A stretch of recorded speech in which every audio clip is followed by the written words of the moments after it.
This week, we'll begin our examination of human prehistory at the beginning, going back to the very dawn of humans on Earth, and seeing how our ancestors changed and developed over time to produce people who are like ourselves both physically and culturally.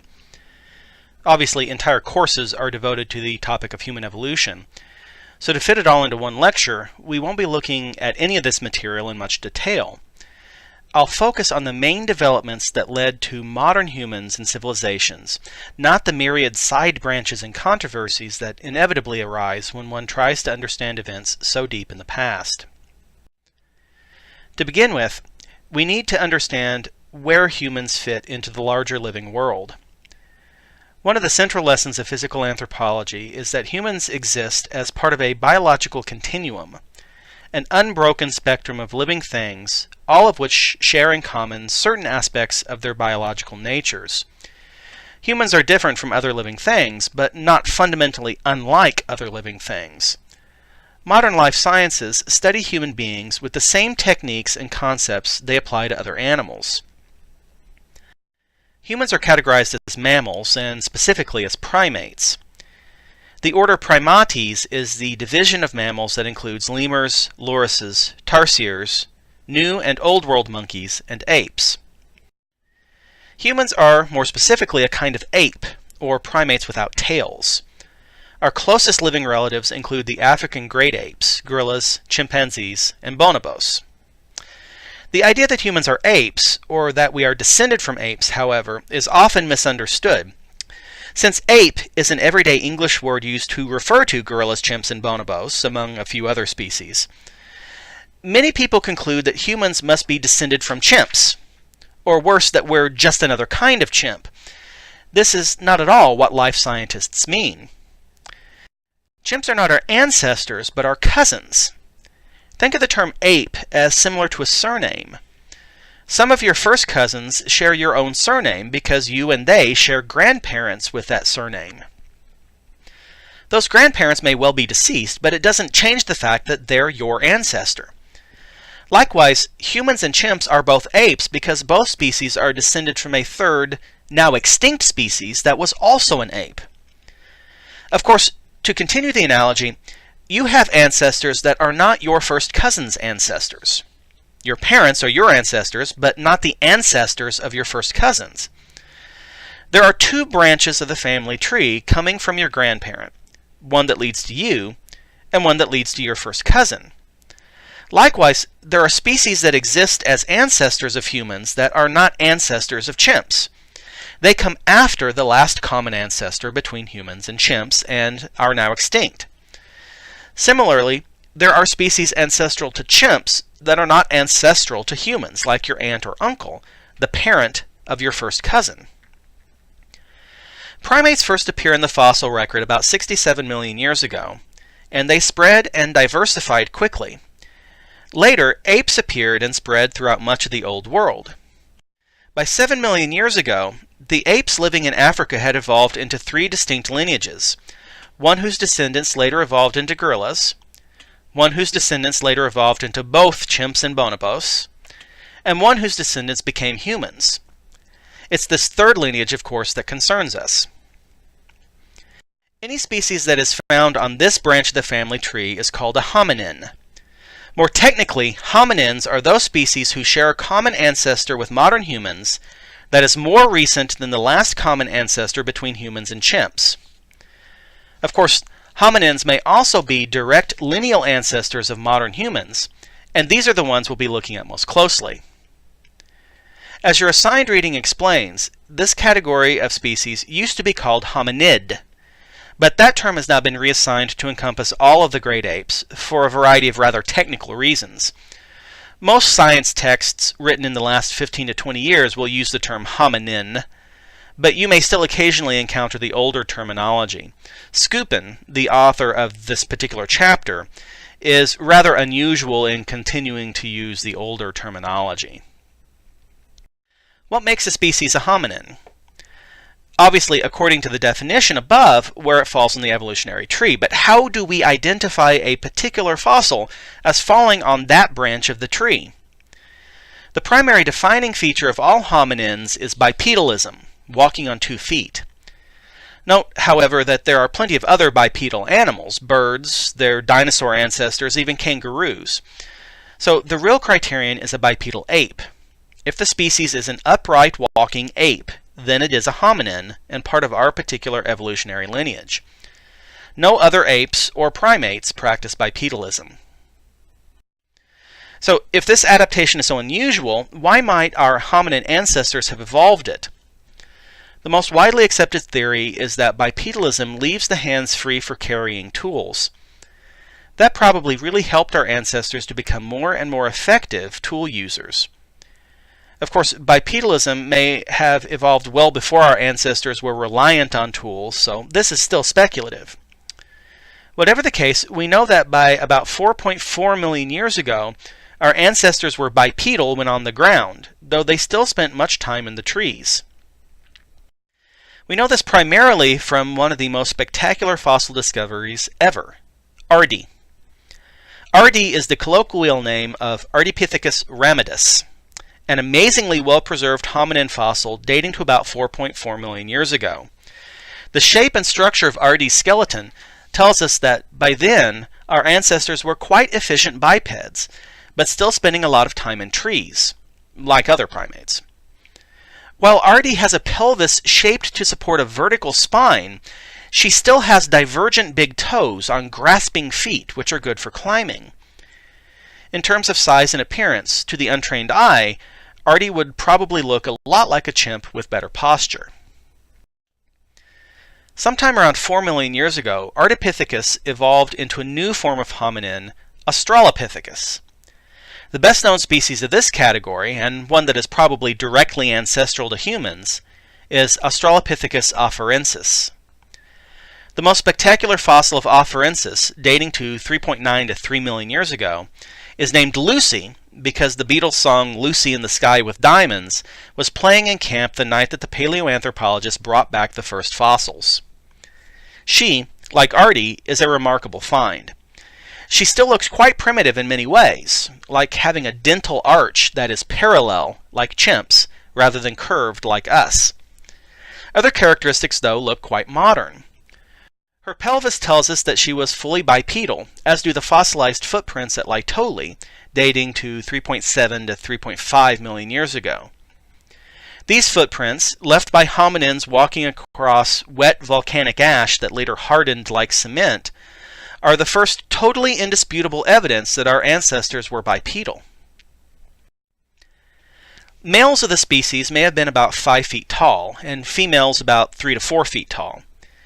The average cranial capacity for A. afarensis, which tells us how big their brains were, is only marginally larger than modern chimps at about 420 cubic centimeters. Around 2.5 million years ago in East Africa, A. afarensis appears to have undergone an adaptive radiation, an evolutionary process where one species rapidly diverges into many descendant species. Many of the species that evolved from A. afarensis have long gone extinct, leaving no living descendants. One of those species, however, survived and gave rise to the genus Homo, which includes modern humans. While paleoanthropologists debate the matter for many highly technical reasons, the most widely accepted label used for this first Homo species is Homo habilis. Brain sizes are still quite small, about 631 cubic centimeters on average, which is only a bit larger than a third of the size of a modern human brain, but significantly larger than any contemporary species. Habilis is known largely from fossils that date to about 1.8 million years ago, but members of the genus Homo are suspected to have evolved by at least 2.5 million years ago. This suspicion is based on a few scattered fossils, but also on the belief that Homo was the genius behind the OLDOWAN industry. In fact, habilis is primarily known from fossils found at the Olduvai Gorge in Tanzania, and that is exactly the place that the OLDOWAN industry is named for. What was the OLDOWAN industry? This is the technical term used by archaeologists to describe the oldest well-known technology for making stone tools. Homo habilis in Latin literally means handyman, and archaeologists have long believed this species was the first to manufacture simple stone tools for cutting. OLDOWAN technology is very simple. Its tools are made with unifacial techniques where flakes were removed from only one side of the core. This made for a very sharp but irregular and fragile cutting edge. Consequently, OLDOWAN tools dulled quickly and were made, used, and discarded all in short order. But what the OLDOWAN industry demonstrates is that our ancestors were becoming smarter. Rather than existing within their environments, as most animals do, they were able to think and manipulate their environments, to change things and to construct tools to make their own lives easier. This is probably the result of the enlarged brain size Homo habilis had over its own ancestors. It should also be noted here that while the OLDOWAN industry dates back to 2.5 million years ago, very recent discoveries may have revealed a stone tool technology far older. In 2015, at Lomekwi in Kenya, archaeologists uncovered what appears to be a new kind of stone tool, manufactured differently from OLDOWAN tools, that dates to about 3.3 million years ago. If this discovery is borne out by further evidence, it could mean that early stone tool technologies predate the genus Homo altogether. At any rate, until the Lomekwi industry is further investigated, we can consider the OLDOWAN tools as the first real appearance of stone tools in the archaeological record, and the beginning point of archaeology. This period is known to archaeologists as the Lower Paleolithic, paleo meaning old and lithic meaning stone, while lower refers to the fact that artifacts buried lower beneath the ground tend to be older. So Lower Paleolithic means the oldest part of the Old Stone Age.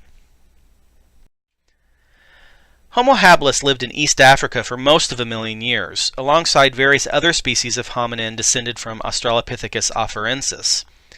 Sometime around 2 million years ago, a branch of the Homo habilis population underwent another evolutionary change to become Homo erectus. This is the point at which archaeological investigations of our own human past become much more complicated. It's widely accepted that Homo erectus evolved in Africa from Homo habilis ancestors, but there is much about Homo erectus that makes it very different from any species that had come before. Put simply, Erectus represents the first stage of human evolution where, to the untrained eye, the hominin looks more like us than it does a chimp. For example, his body size and limb proportions are much more similar to ours, and his brain is larger than earlier species. In general, Erectus adults seem to have weighed over 100 pounds, males probably significantly more, and stood well over 5 foot tall. The average height was probably around 5 foot 6. Limb proportions, both relative to one another and to the trunk of the body, were more or less similar to humans. Where Erectus differs from modern humans is in the skull shape and anatomy, which tend to be much more robust and strongly built for a rough and dangerous lifestyle. Of course, the biggest difference in cranial anatomy is just size. Homo erectus skulls usually have a range of about 700 cubic centimeters to 1,250 cubic centimeters, with an average of about 900 cubic centimeters. I should note these numbers differ slightly from those in your reading due to more recent calculations. But that average is about 65 to 70% the cranial capacity of a modern human's average size brain. So Erectus still had small brains by comparison. Another thing that sets Homo erectus apart from all earlier species is that he migrated out of Africa. Now, this is undoubtedly a big deal, but it's important for us to understand why that's important. It's important because the hominins had been evolving in Africa for millions of years and had not expanded their territory outside of East and South Africa in all that time. Erectus is the first example of any real expansion of territory. On the other hand, the distance he went and the time it took are really unimpressive. The earliest African fossils are about 1.8 million years old. The earliest Homo erectus fossils in Indonesia, about as far away as he ever went, are about 1.6 million years old.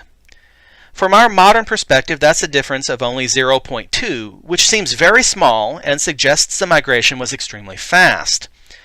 But to make that migration from Turkana in Africa to Java in Indonesia, you'd walk north through North Africa and the Middle East. then east across India and Southeast Asia, and then south to Java. You cover about 8,500 miles, and that 0.2 difference is 0.2 million years. It took Erectus 200,000 years to migrate. When you do the math, 8,500 miles in 200,000 years, that comes to less than the distance of a football field, about 75 yards each year. So Erectus was not a great explorer, nor even a great traveler. He was as much a homebody as his ancestors. What's different is that from one generation to the next, those homes moved. It has traditionally been assumed that bigger brains made Erectus a better hunter, and migration was the result of following game animals as they migrated. That theory, however, is very difficult to test in the archaeological record. What is known, however, is that Homo erectus populations spread throughout much of the Old World, Africa, Europe, and Asia, and that much of this expansion was helped along by the invention of a new kind of stone tool, the ACHEULIAN industry. The centerpiece of the ACHEULIAN industry is the BIFACE, a tool with flakes removed from both sides of the core. This produces a stronger, straighter edge, but one that's less sharp than a uniface, and that edge can be used in a wider range of activities. The most common ACHEULIAN biface is the hand axe, a kind of Paleolithic Swiss Army knife used for cutting, chopping, digging, and any other tasks at hand. ACHEULIAN tools were usually symmetrical, showing a sense of planning and forethought. They were also curated, that is, they were made now, possibly used, and then kept for use again later. Neither are characteristics seen in OLDOWAN tools. This shows that Erectus had a sense of planning and knew that tools would be needed again in the future. All of these are significantly more sophisticated ways of thinking than is evidenced in OLDOWAN technology. The ACHEULIAN industry is also assigned to the lower Paleolithic period by archaeologists. The next archaeological period, the Middle Paleolithic, is associated with what Skupin calls archaic Homo sapiens.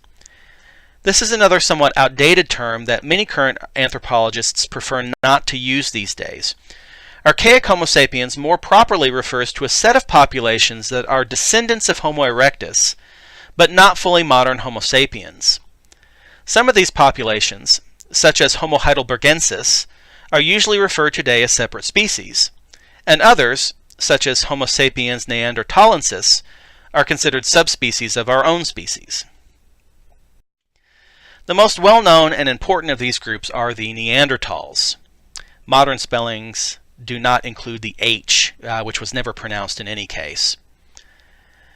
Skupin uses the terminology Homo neanderthalensis, referring to these people as a separate species, but an increasing body of evidence suggests that they should be considered a subspecies of our own. What were Neanderthals like? Most of the differences between us and them lie in the climate adaptations. Neanderthals evolved in southern Europe during the height of the Ice Age, and over many generations they developed several traits that made them especially good at surviving in extremely cold conditions. Neanderthals were stockier and more robust than modern humans, which was good for maintaining body heat and living in dangerous winter environments. They had bigger noses that helped to warm cold air when they inhaled, bigger teeth for using as tools to grip and rip, and so on. The most surprising trait, though, is brain size. While all of human evolution had been a slow trend toward larger brain sizes, the Neanderthals have even larger brains than modern humans, who eventually replaced them. Homo sapiens sapiens brains average between 1,300 and 1,400 cubic centimeters. Homo sapiens neanderthalensis brains average about 20 cubic centimeters. However, their bodies are also generally more massive, and this small increase in brain size is really more a result of a larger overall body size. In fact, in most physical and probably cognitive and cultural traits, Neanderthals were largely comparable to modern human populations. Most Neanderthals fell within the range of variation from modern humans, just nearer the upper, more robust end. A well-dressed and groomed Neanderthal could probably walk down the street in any major city and not draw a second glance. Neanderthals were an extremely successful branch of the human family tree for many thousands of years, even while living in one of the harshest and most inhospitable environments. One reason they could be so successful was their sophisticated technology, known as the MOUSTERIAN industry. The MOUSTERIAN industry built on the strengths of the ACHEULIAN tools, making them smaller, more standardized, and more tailored to specific tasks. Neanderthals also made use of the special LEVALLOIS technique, a way of preparing the stone core to remove flakes of a predetermined shape and size.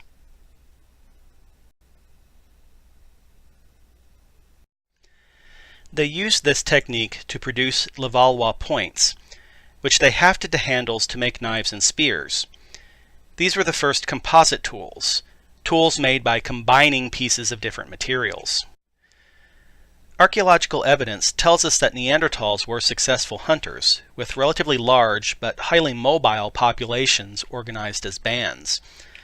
Small family groups would move around the landscape more or less constantly, following game and exploiting local resources before moving on. We also know that socially they were increasingly like modern humans. There is some reason to believe that Neanderthals practiced rituals, and they almost certainly buried their dead, which indicates a belief in an afterlife. However, Neanderthals seem to have made very little in the way of art, which suggests to some scholars that their minds worked in a manner very different from the artistic modern humans. The biggest recent discoveries concerning Neanderthals involve their DNA. Most fossils no longer contain DNA since it's destroyed in the fossilization process, but Neanderthals survived until about 25,000 years ago, and sometimes DNA remains in their not fully fossilized bones. Examining this DNA in recent years, scientists have discovered evidence that Neanderthals and anatomically modern humans interbred.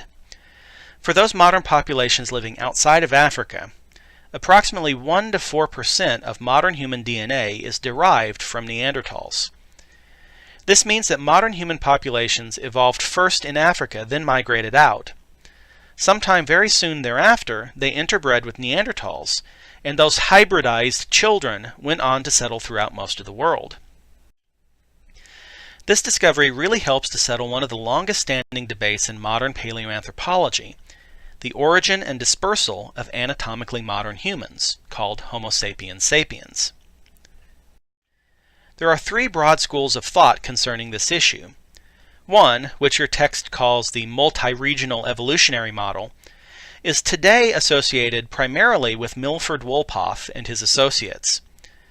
Wolpoff today, and until the 1980s, most paleoanthropologists, believed that Homo erectus populations throughout the Old World had evolved mostly in place into Homo sapiens. Chinese Homo erectus evolved into Chinese Homo sapiens. African erectus evolved into African sapiens, and so on. In Europe, erectus evolved into Homo sapiens neanderthalensis, who were later replaced by anatomically modern sapiens from the Middle East.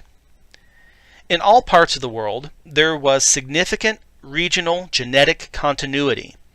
Most sapiens genes were inherited from erectus populations that lived in the same regions. That theory began to be questioned in 1988, when Christopher Stringer and Peter Andrews published the Out of Africa theory, which is more formally known as the replacement model. Using cutting-edge genetic methods to test modern populations, they and several other teams of scholars argued that about 200,000 years ago in East Africa, a biological speciation event had taken place.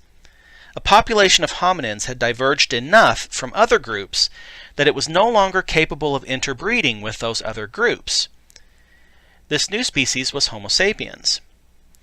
Sapiens then expanded throughout Africa, Europe, and Asia, and outcompeted the other Homo sapiens it encountered, eventually driving them to extinction.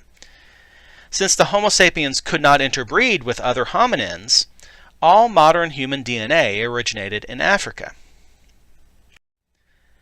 The Neanderthal DNA discoveries, along with a variety of other evidence, demonstrate that neither of these models is completely true. Some interbreeding did occur, but most modern DNA comes from Africa. Thus, today, the most popular explanation of Homo sapiens sapiens is the hybridization and assimilation model, a compromise between the other two. Anatomically modern humans, called Homo sapiens sapiens, evolved first in Africa about 200,000 years ago. The earliest remains of modern humans are found there and then at a site called Omo in Ethiopia, and somewhat later at Herto, another Ethiopian site. After this African origin, sometime less than 100,000 years ago, modern humans migrated north out of Africa. In the Near East, they met Neanderthals and other groups and interbred with them. But the advantages that modern humans had led them to outcompete their rivals and over the course of many millennia to drive those groups into extinction. The advantages that modern humans had were both technological and social. For the first time in human history, they started making durable tools from materials other than stone. Bone, antler, and shell became common tool materials. Modern humans also invented more sophisticated ways to work with stone, including pressure flaking, which allowed ultra-precise shapes of tools, and indirect percussion, which allowed minimal waste of limited stone resources. They innovated by creating more composite tools as well, which they put to use in a new hunting technologies like spear throwers and traps.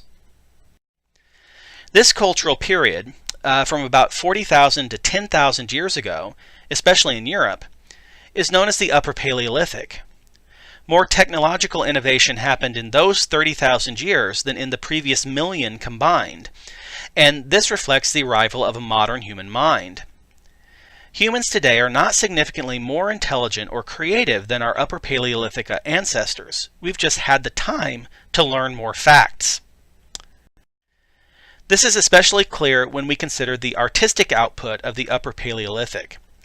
Unlike the Neanderthals, anatomically modern humans make a lot of art all the time. The art reflects all the same influences we see in modern art: religion, emotion, entertainment.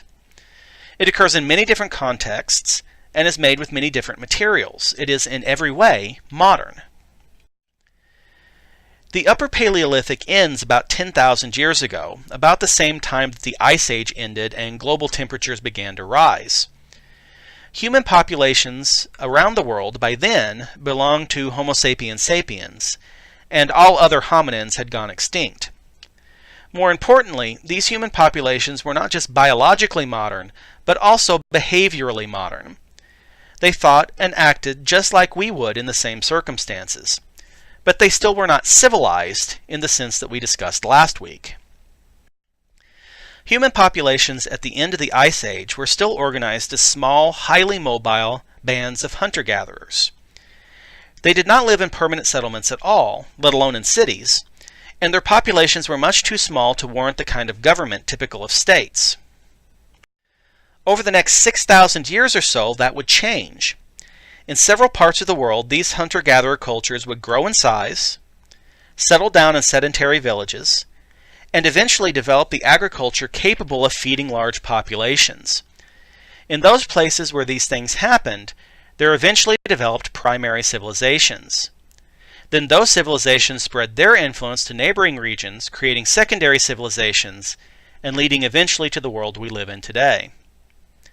After next week's exam, we'll start examining the emergence of primary civilizations, starting with the earliest one, Mesopotamia.